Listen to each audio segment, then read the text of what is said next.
आपण मगाशी नारी प्रकल्पांतर्गत जे पोषण मूल्य आधारित बाग हा विषय आपण एक प्रशिक्षण घेतलं.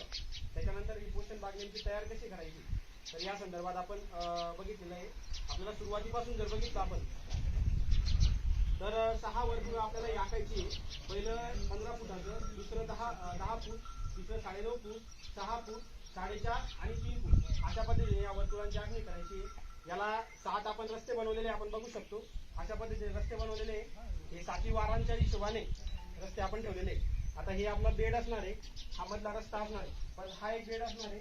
हा आपला शेणखत वगैरे किंवा जे आपलं याच्यामध्ये आपण बागेमध्ये जे आपण सेंद्रिय खत वापरणार आहे त्याच्यासाठी हा खड्डा केलेला आहे. त्याच्यामध्ये आपल्याला जे कुजणारे आपल्या बागेतील असू द्या, गोठ्यातील असू द्या किंवा आपल्या स्वयंपाकघरातील जे कुजणारे घटक आहेत भाजीपाल्याचे ते आपल्याला टाकायचे आणि हा खड्डा थोडासा खोल घेऊन पुढच्यापर्यंत किंवा कमरेपर्यंत खोल घेऊन त्याच्यामध्ये आपल्याला इथंच आपल्या या विषमुक्त शेतीसाठी किंवा विषमुक्त आपल्याला परसबागेसाठी जे घटक गरजेचे जमिनीमध्ये ते आपण इथंच तयार करायचे आणि इथंच वापरायचे. अशा पद्धतीने आपण हे 7 रस्ते जे बनवलेले तर हे 7 वारांचे प्रतीक आहे.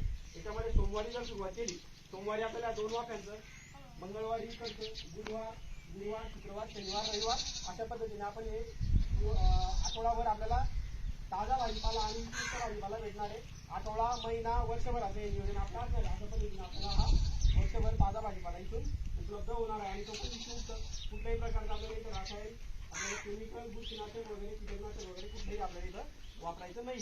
धन्यवाद.